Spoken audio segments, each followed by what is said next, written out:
So if you're joining us online, thank you so much for joining us. We are so glad you're here.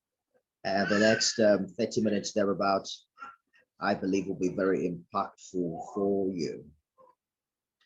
On this episode of the Thinking Reimagined Podcast, we're talking about the impact of climate change. And this conversation is on the sideline of the ongoing COP26 in Glasgow.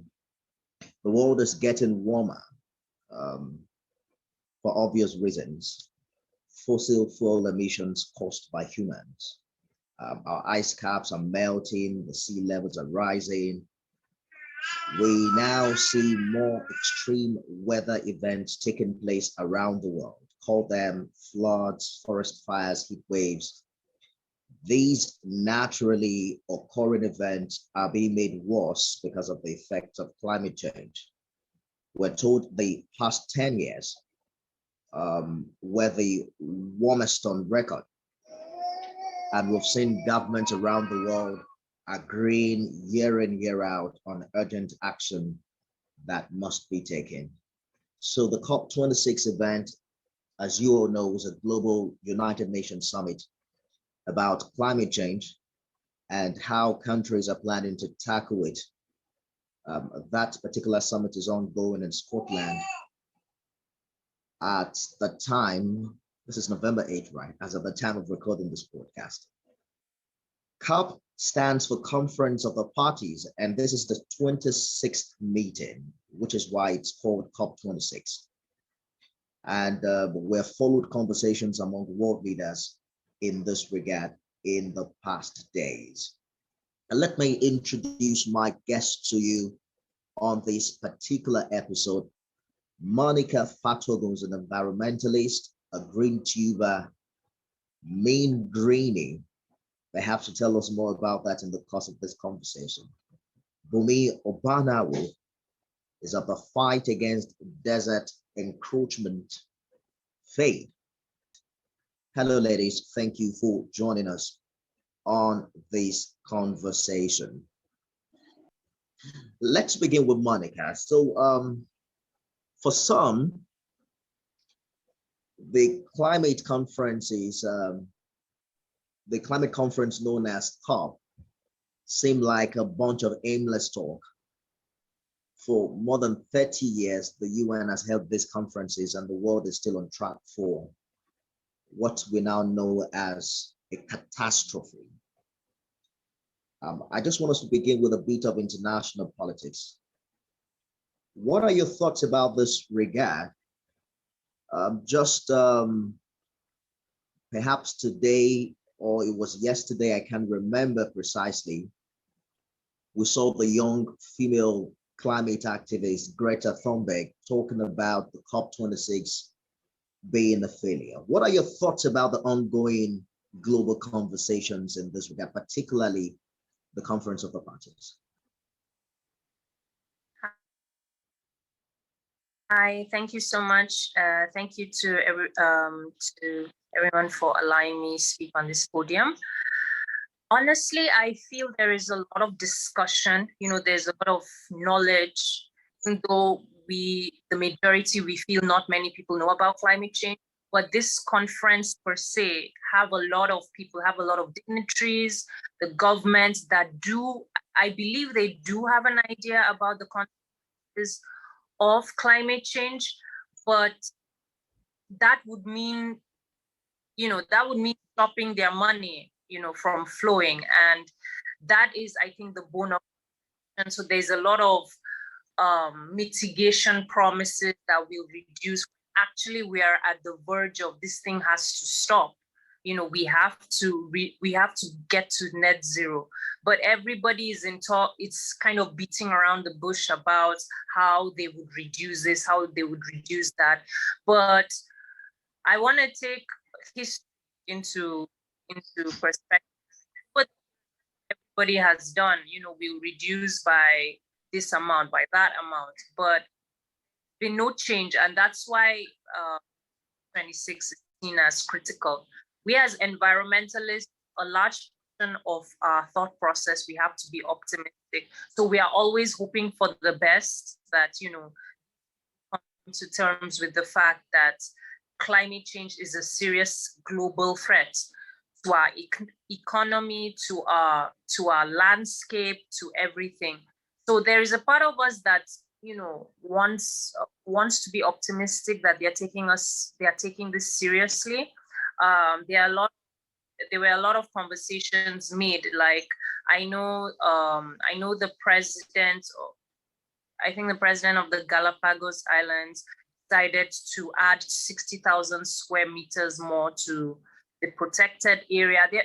So that's what a lot of we as people just hope it is going to be taken seriously, because not much has been done. As an activist that attacked this Shell CEO about what he's doing, where he's just greenwashing, but he's actually, people are coming forward. So it's our hope that it will be taken seriously, because that's what environmentalists have to be. That is optimistic. Other than that, like, we're not going to win this war if we keep thinking that nobody's listening. But yeah, history has shown that people are not listening, but we have to keep up the faith, I'm going to ask Bunmi if she shares in your optimism, particularly with regard with the Paris Agreement and how we've seen it turn out after many years. Bunmi, the debate is on whether global climate talks are really an effective method of pushing for change and ultimately reducing emissions. Do you share Monica's optimism in this regard? Well, I have to. If not, the planet is doomed, isn't it? Yes. So on one hand, there is hope, and we are optimistic that if we keep pushing on, if the government keep to their words, all these wonderful things, we can see change. But like Monica said, we've seen how, if you look at the Paris Agreement was signed when? Back in 2015, thereabouts. And since then, there's been some progress. But if you take a look or overall look at everything, it hasn't been the most successful in terms of the actions, right? So we're still going back. We push for 2, then we go to 1.5. We keep changing, shifting the bar. And governments keep with their NDCs, they keep making promises that we have seen that when money is involved, those promises cannot really be fulfilled. We know here, even in Nigeria, we had back then 2030, we did the 2020, then we shifted it now to 2030, and this is 2021. But we're like, it will take, in 10 years, you have to start from now to see the plans in place that will make you get to net zero by 2050 or to get to this by 2030. You can't just put out all these numbers. So Greta, I admire her courage, and she is right. We are seeing the same promises where you say, oh, we're committing so billion, so trillion. Who is following the money? Who is seeing what that impact is getting? We want to see real change, right? We want to see you say that, okay, we've cut down the number of fuel-run cars by 50%, especially the big countries. Since we're talking on a global scale now, right? You can do it. You have the resources to do it, and you're causing the biggest problem. I want to see you say that Shell has cut down production by so amounts. They can go into clean energy. We want to see that drastic move. If you say that you understand the importance of climate change, you understand the severity of climate change, then we need the action to back up that understanding. If your house is on fire, there's an urgency at which you act. You're not sitting down making a plan. Okay, let's make a 5-year plan. When would we get water? How many people do we need? There are things that there's an urgency you put into carrying out those actions. We aren't seeing that. We're hearing the words, but we're not really seeing that. And unfortunately, it has to come from the top. There's so much that the people on the ground, grassroots level can do. So I love the protest that the young people are getting involved in. I love the fact that they're speaking out. We have so many amazing organizations led by young people that are trying to make a difference. But we need more. To make this thing a grand scale level, we need more. If we're going to get to net zero, we need to cut down emission. How are we going to do that? We need to talk to the big guys. We need to hear them. So I haven't followed COP26 as much as I did the previous COPs, just because I've been very preoccupied and I'm not as motivated to do so, sadly. But yeah, but I've seen again that nothing, it's going to end in a few days on the 12th of November, right? And I'm not getting any sense that it is going to be that change that we desire, that they are all going to understand that, you know what, underdeveloped countries are going to need a lot more support financially to ensure that they are well protected by the time the effect hits them. The developed countries are going to do a lot more than they're doing now. A few countries are doing well, but we need more than you committing 60,000 square meters to plant more trees. Yeah, that's great. We appreciate that. But we need you to say, we're giving these people deadlines. We're giving the big energy generating companies, particularly our oil companies, they have deadlines because the nation is going, we're cutting our fossil fuel and we need you to do that. So by so time, you need to cut production by so much. We need those very big words. We don't just need promises. We need those big actions. You need to hit it where it really matters. So yeah, I don't know. Sorry, I went on, but yeah, it really gets me. And it's a bit annoying that we know what can be done. I understand the politics. It's not as easy as just saying, tell them, well, we see how you shut down other things. We see how countries kill businesses like big Bitcoin, not to get political, but you can make laws and it will change an entire sector in one day, in a few weeks. You can do that. So what's stopping you? That Bunmi saying that it's important that we begin to match our words with action. Monica, let me get your reaction to this very quickly. We're hearing that there's been quite a number of commitments. Even our own president was talking about 2060 and achieving the net zero in areas of emission. The challenge, however, is that he's considering, that Nigeria should begin to need some funding in the area of gas evolution. Sadly, our budget is still largely dependent on, the fuel money, and even the gas that Mr. President is talking about is becoming more expensive by the day. So many people are foreseeing that quite a number of Nigerians might get back to the use of coal in a matter of time. But we've also been told that developing countries aren't really the big elephant in the room. They are not the one really causing the huge damage, but they seem to be at the receiving end. But do you think it is realistic to have every nation have the same year, the same year as a goal? We hear in India is talking about 2070, Nigeria is talking about 2060. How effective do you think all of these targets and goals are, particularly aftermath this conference? So I think this goes back to the urgency of the matter. And to be honest, 2070 is really far. If scientists are saying we have 10 more years, actually, I think it has been reducing. The report came out in 20, if I'm not mistaken, so like 6 to 8 years more left before we can do anything to the global average temperature. So if you're saying someone wants to cut down by 2060, 2070, it is not motivating. You have reports saying that, listen, we have to do this by this time. We have to make drastic changes. Actually, we have been chiming in and talking about climate change and its impacts for years. But human nature makes us scramble when the issue, you have issues happening, you have wildfires happening or floods in European countries. That's when everybody wants to come together and scramble and say, oh, let's do something. But it's surprising that even though the reports are mentioning, we have just 6 years, 10 years to make a change, you still have people saying 2060, 2070. Are we going to really, is the planet really going to survive by that time?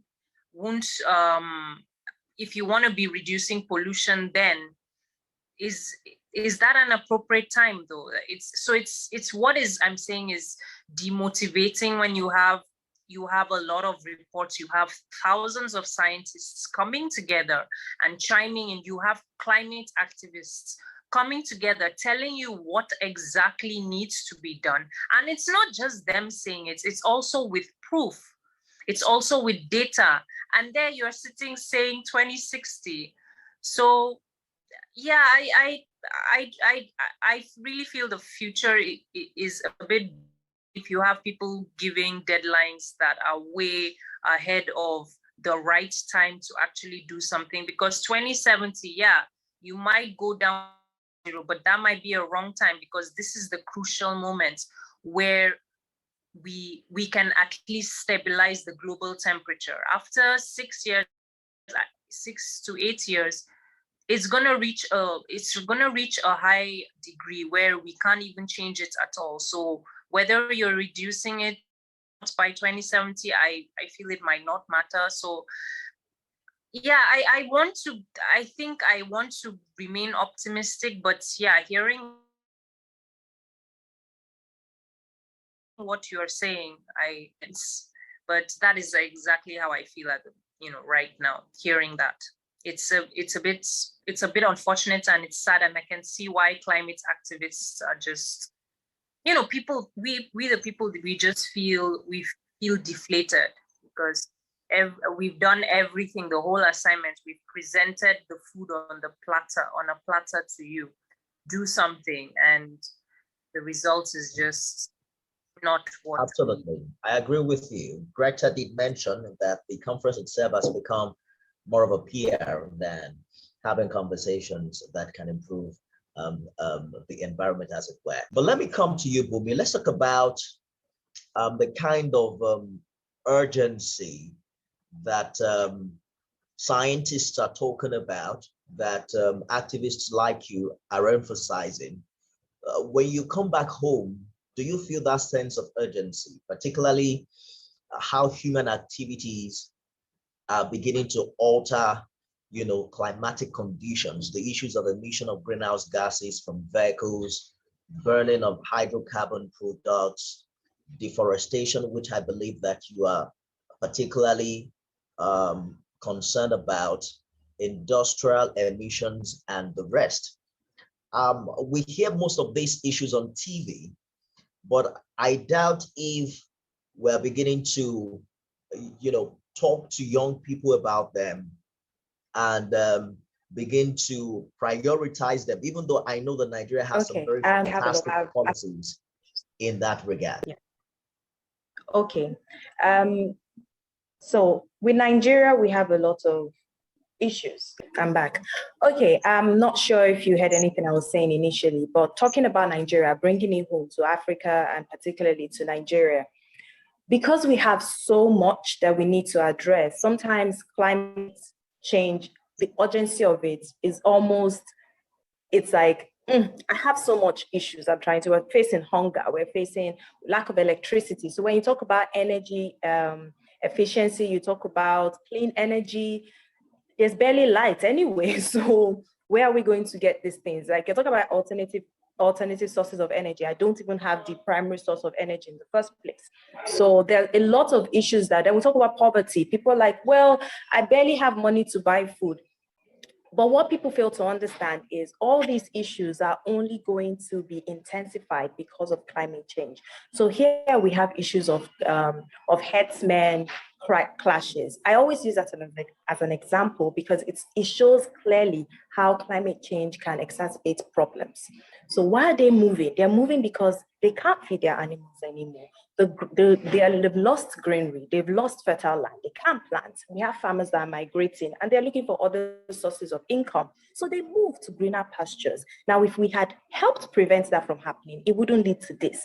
So what people fail to understand is climate change affects every sector, every aspect.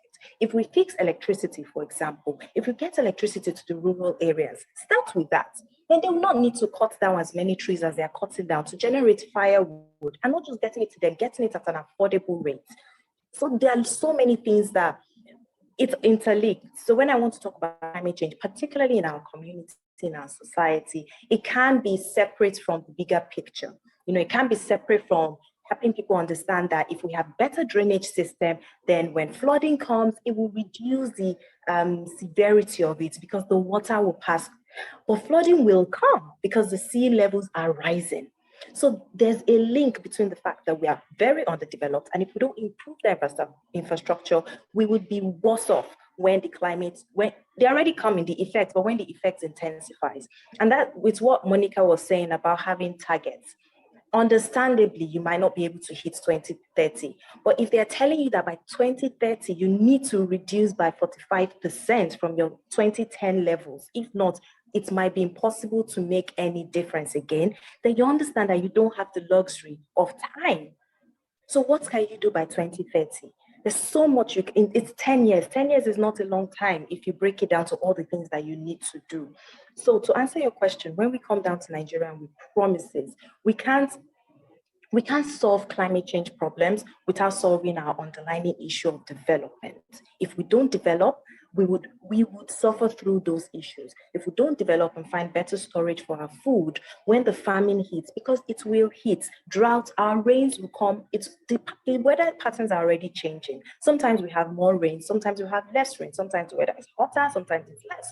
Right now I'm in Asaba, and I sometimes attend the Yam Festival. And the Yam Festival, back few years ago, used to be around August, and around that time. But now it's like September, October, because the yams are not coming as early as they used to anymore. So they've had to change their tradition, the festival that they hold at a certain time.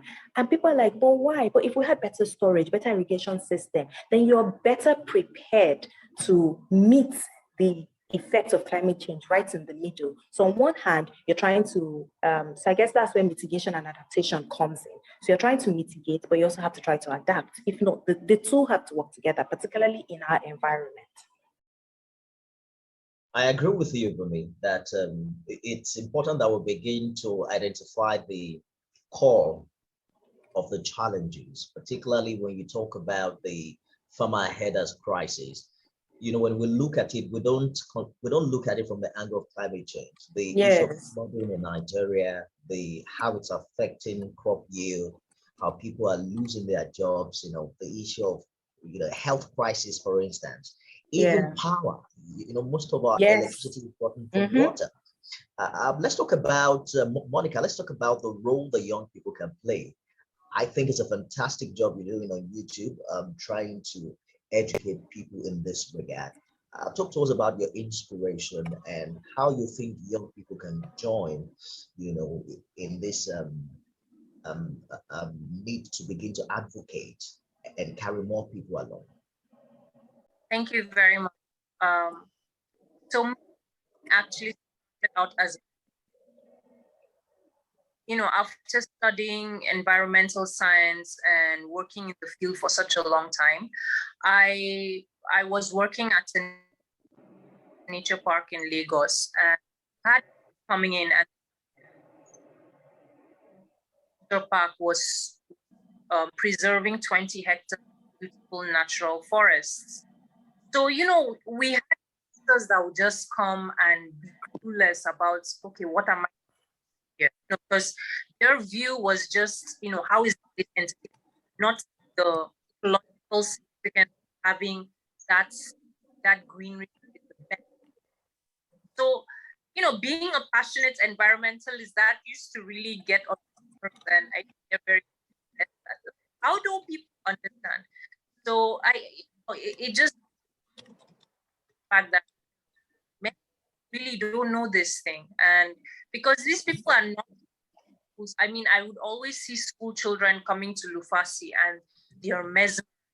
Some of them have not seen a goat before, or they don't understand the difference, or rabbit, or just greenery, and that made me think twice. And then I also went to the climate reality program in the US and meeting Al Gore and hearing what he has to say. And he was in a panel discussion with a New York columnist, and we can't just be posting and retweeting anymore. You have to be aggressive, time of posting and people, but it's not enough. People have to And that is what made me think of the mean green. So, yeah, but you have to be a mean green. Like, you can't just be talking about green stuff. You have to practice what you preach. So the platform, the YouTube platform, like an educative, practical platform where I give localizations to just individually starting out imperfectly as an environment. Whether it is taking care of indoor plants or recycling. I show people how I do my recycling and, you know, give them an idea and contact on composting. So I let people know. I know it might not be an ideal topics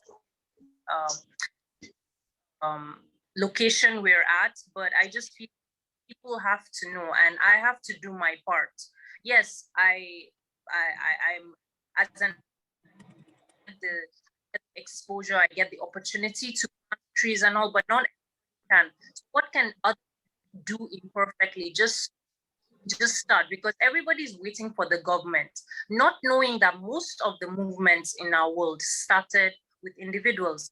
Look at Greta Thunberg, how it started, or in Africa itself with Nakate being a climate activist, and how the government stood up and now it has amounted to this, where they are taking charge. They're to conferences and they're speaking up. So people tend to forget that it's not individuals, and that is why the platform I created, that platform, that, you know what, yes, the government are at fault, but you also minutest you can just contribute, you can just do something, and you don't have to be a perfect environmentalist. Nobody is perfect. As much as I'm not zero plastic, but I'm doing what I can. And I think if everybody just does a little something, it will amount. It will amount. Even other people are not doing it, you start to inspire. I know friends that have gone into recycling. I see their plastic and I'm up also that, oh, you know what, I will contact these people. So I have like friends that are, and that is a sign. That is really. So I don't know if the issue is with my network. Appeared that your audio was breaking. Was that just me? Oh, okay. Was that every feedback from your Zoom? Yours is breaking too. Oh, mine is breaking as well. Yeah, both of us at some point. It must be the climate that is affecting the network. Perhaps. It's all right. So, but I still make sense from what you said. I hope that we got it completely on recording, and I salute your courage to venture into that segment, which is not as popular. Everyone on YouTube is doing entertainment and the rest, and they're after the numbers. But don't worry, I have subscribed now. I'm sure that more people will subscribe in due time. Bunmi, let's talk about your work at the Fight Against the Desert Encroachment. So you said you are currently in Asaba, right? Yes, I am. Yes, so we have a couple of projects across Nigeria. Okay, beautiful. I just wanted to say that you're likely to see more forests in Asaba than in Lagos.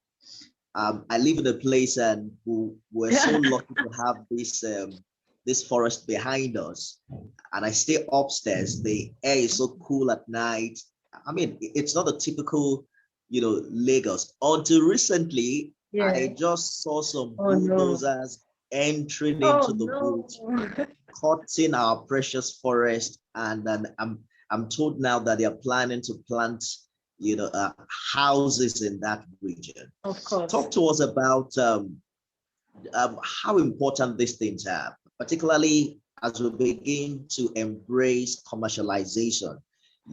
Everybody's talking about real estate. Everybody wants to buy land, wants to build houses. Is it important also that we begin to talk about preserving nature? And what does it really mean? Perhaps people don't really understand, why things like this should be preserved. Yeah.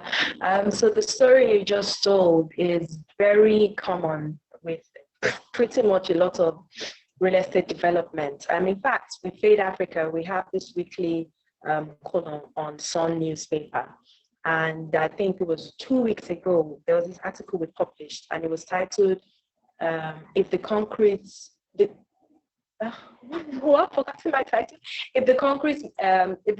grows, may the trees and shrubs grow with it, right? So it was basically talking about what you just said, and how sometimes it almost feels like environmentalists are against development, which is not the case, because we understand the importance of development and the place. We understand that shelter is key in development, and it's one of basic human rights. People need a place to stay. People need a place people need homes. So that's important.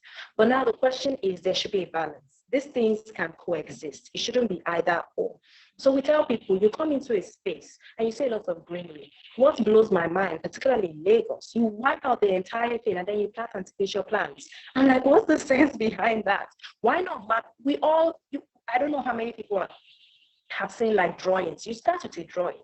So you've mapped out the layout of the land. You know where everything is going to be sited. Why not build around it? So one thing we do here, so we're also involved, we work with organizations that are involved in some real estate. And one thing we're very big on, because we help the planting and all, is retain as much as the natural habitat as you can, because unfortunately, once you cut down certain trees, you release all the stored carbon that they have helped you store from time immemorial, at least to some extent. So it's important to retain what is existing. So the message we try to pass across, and back to you when you said, should we begin?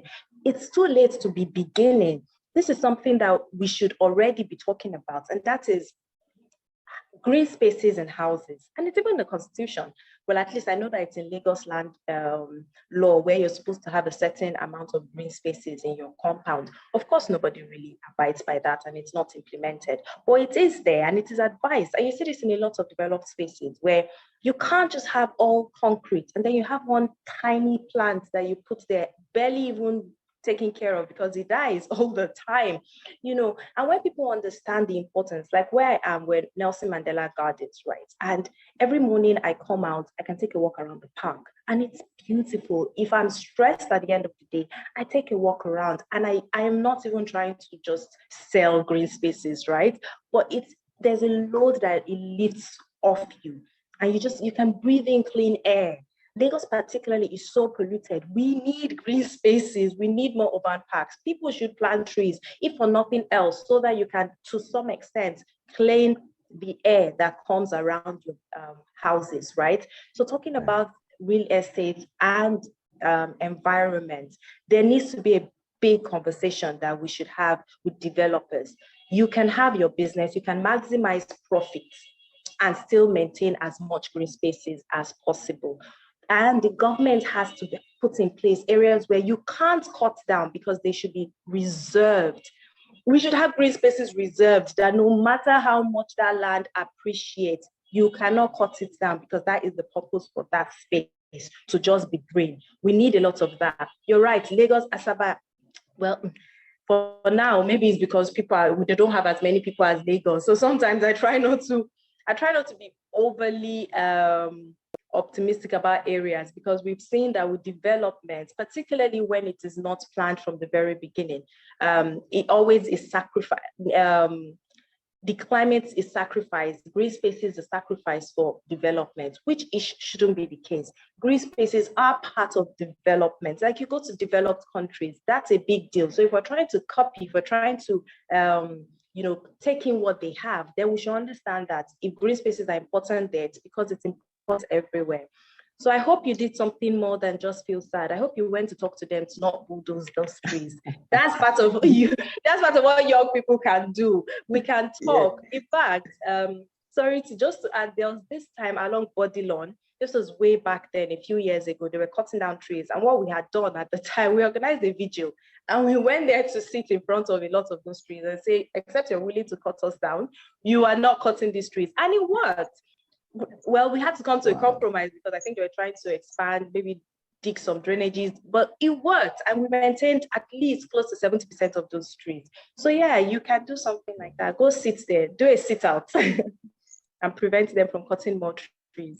Yeah, well, maybe I'll listen to this podcast again and be inspired to do that. Monica wants to say something. Yeah. You need to unmute your mic. Okay, yeah, I can hear you now. Another aspect is changing how we design our buildings. So yes, as it is, it's really important to develop, but we have, with the trying times, we have to change the way we develop. We know that there is the buildings themselves add a lot of like pollution to our already existing polluted spaces. And that is why developed countries or other places, they make use of biophilic designs. And these are these are designs where nature is used. That's why if you go inside a building, you can see them building around a tree, or there is a lot of greenery, or you have foliage that is incorporated into your designs. The type of paint that is used has, compared to normal paint, is much eco-friendly. We have to change how we develop our spaces. Green spaces must be there, but if you're even building, you have to make it more eco-friendly, so that at least that is not even adding to the problem that we are already trying to eradicate with the green spaces. So I just wanted to add that. And your story, Bunmi, reminded me. So there's this Chipko move. That's why I think the Chipko movement started, where there is a village in India. There's a tribe, the Bishnoi Tribe. While the men went to work, I think they were the part of the government came with their bulldozers, and they wanted to cut down these sacred trees. And this was in the 1970s, and about 383 women hugged these trees, but unfortunately were killed along the trees. That's what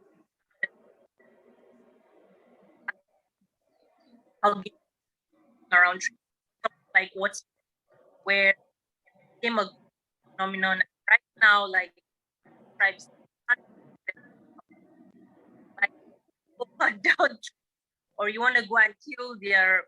I remember reading about them, and I was enthralled by how they are not per se very educated or well, but they did understand the importance of nature, and they are fiercely very, very protective, even till.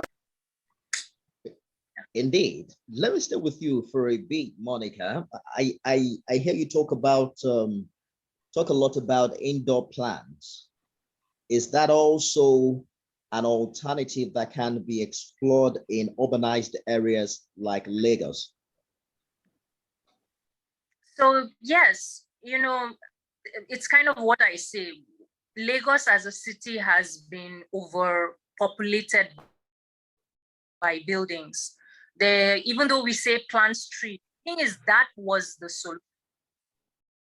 But now that it is not a viable solution right now because of the amount of have the second option, which is trying as much as possible to have a lot of foliage in your indoor space. Now, the NASA even made a list of plants that you have to keep in your house, and the benzene that is emitted from your house, or the formaldehyde, all these toxic pollutants that 90% of our lives we are always. So why that eco? You are already exposing yourself to varnish, stains that build your house, and you inhale that daily.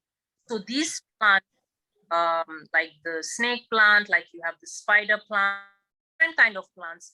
There are some that provide oxygen, more oxygen at night. There are some that take away pollutants from your living spaces. So that is one of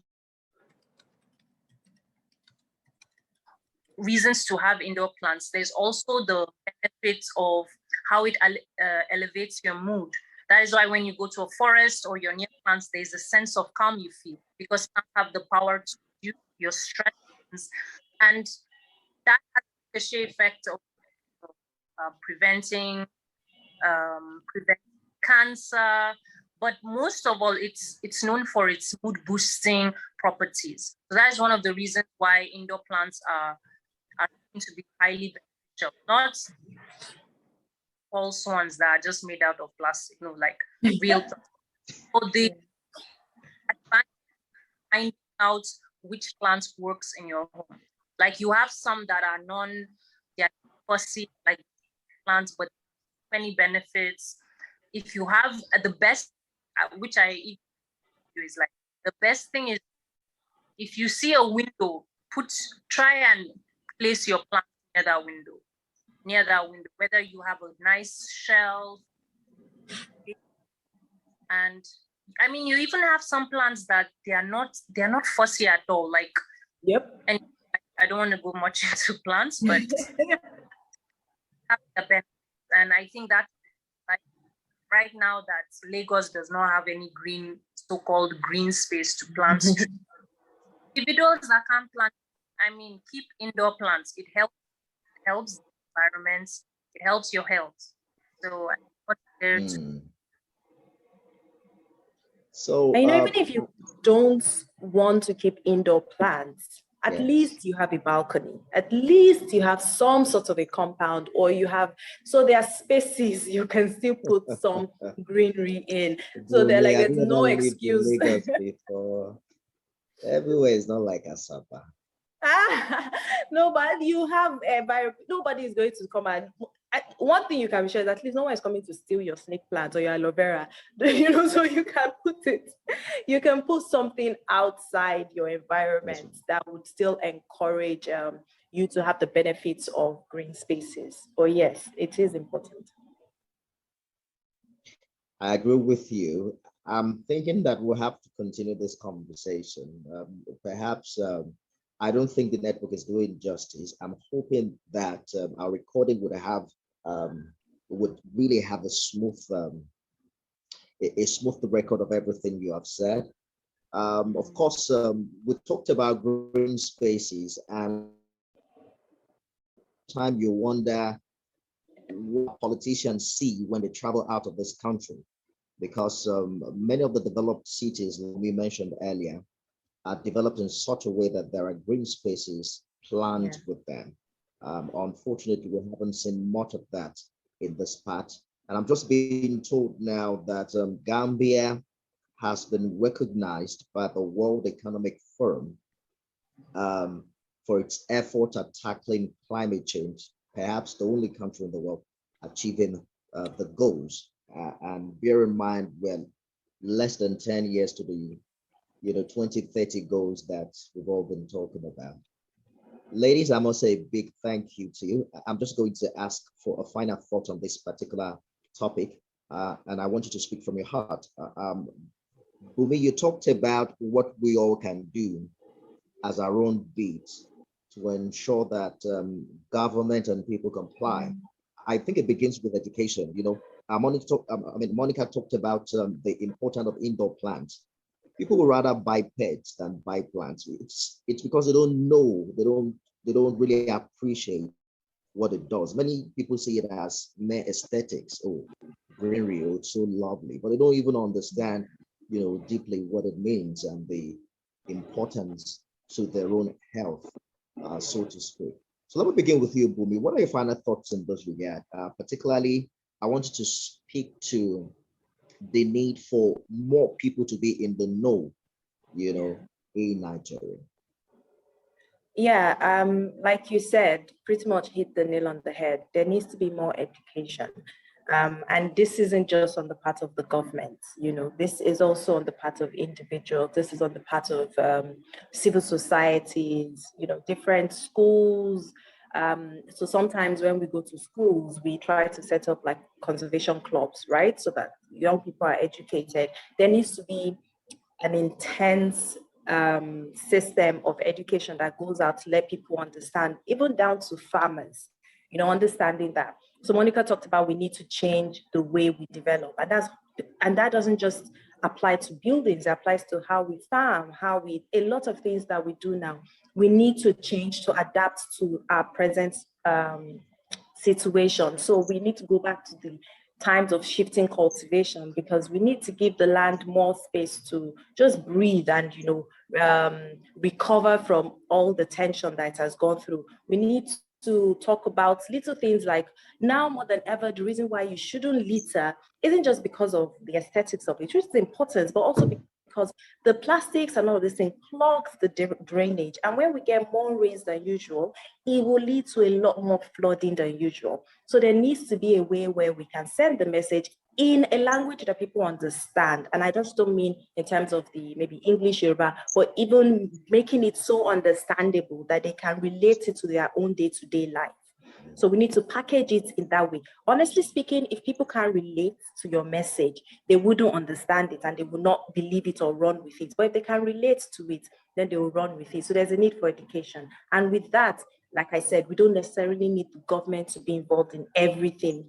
They do try. Once in a while, I see adverts here and there that talk about little things, about climate change, because they want to show that they're doing something. But even as individuals, we can talk to friends, we can talk to, it's funny, there's a joke I have with my mom, because growing up then, I've always hated litter, all of that. So when I'm in the car, and we buy things on the, hawkers and stuff.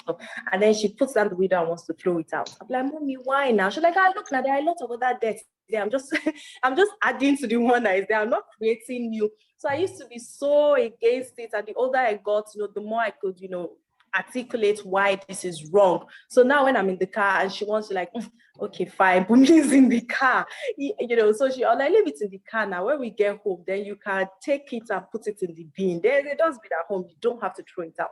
So little things like that. I can't be in the car with you and you take down the window and throw some. What? Never. That can't happen. We'll stop and go back to pick it up. So little things like that we can start to do. And then we can push for better policies. We as consumers, for example, can start to demand better.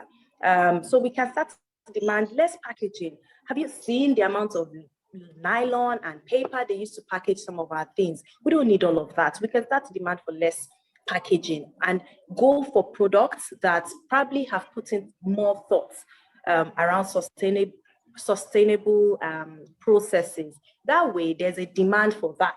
And people will go where the money is. So when they see that there's a demand for sustainability in our processes, in our packaging, in our product design, then more people will do that. So there's also an onus on us to demand for that, and we can use our purchasing power to get that. So I sometimes try to, I'm not plastic, I still have a bottle of plastic bottle here and there, but as much as possible, I try to reuse these things. I don't use straws because there's really no point. As long as I clean the bottle and I clean the mouth of it, I'm fine. I don't need a straw. I can rather use a glass cup. I don't really like using disposable cups. As much as possible, I try not to. I'd rather drink from the bottle or, go, if I can, I'll only maybe do it if I cannot maybe go with my own bottle or get a glass cup or something. So yeah, those things we can do. And it doesn't seem like a lot, but if you start to do it, let the next person beside you be inspired by what you're doing. And that's how we create a ripple effect. Monica, let's have your final thoughts on this. Okay, so I believe everybody is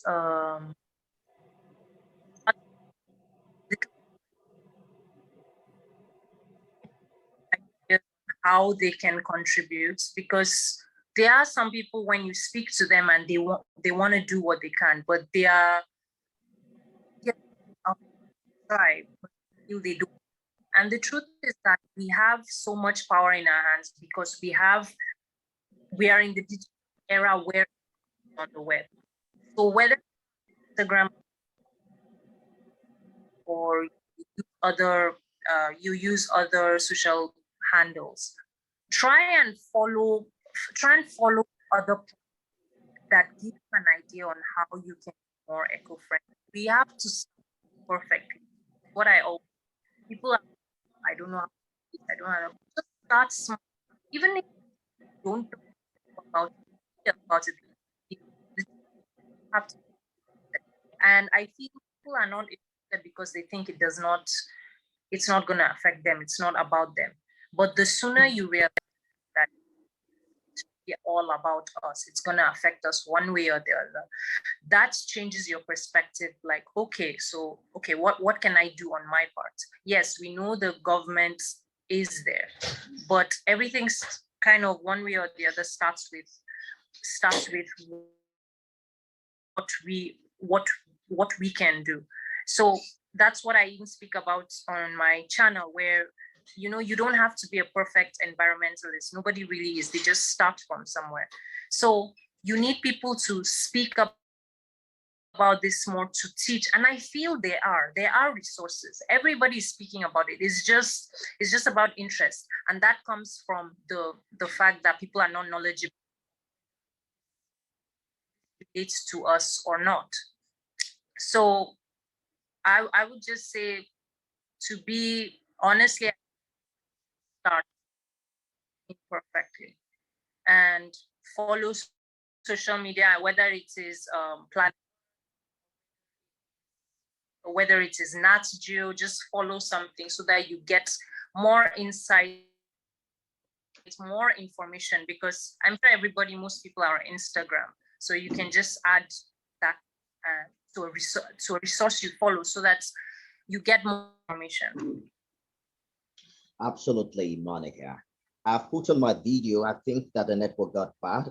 Change begins with informed individuals, and I believe that someone who's listening or watching this one will know that climate change indeed is slowing down economic growth around the world, even in Nigeria, because it affects multiple economic sectors that are sensitive to climate changes. In this conversation, we've talked about the issue of the headers, farmers' conflict, the rising flooding situation in Nigeria, and beyond just having this talk, there must be a continuous public awareness campaign to ensure that everyone is on the same page in this regard. Teachers must teach children environmental education in schools to empower them early about the dangers of climate change. Not everyone would grow up like Bunmi, who, just have this thing for her environment. Some of us have to be taught not to, not to damage or pollute our environment. A big thank you to Bunmi Obanawu. Is that how to pronounce it? Yes, you're very close. It's Bunmi Obanawu. So yeah. Obanawu. Okay. Yes. Thank you so much, Bunmi, for your time on this conversation. Monica Fatogun, good to see you. Thank you so much for sharing your thoughts with us. That's a show today, guys. Thanks for being a part of it, ladies and guys, before Dr. Hammer has mine. Thank you so much for joining. See you again some other time. I hope that you join us for subsequent conversations in this light. I am Nifemi Oguntoye. See you on the next one.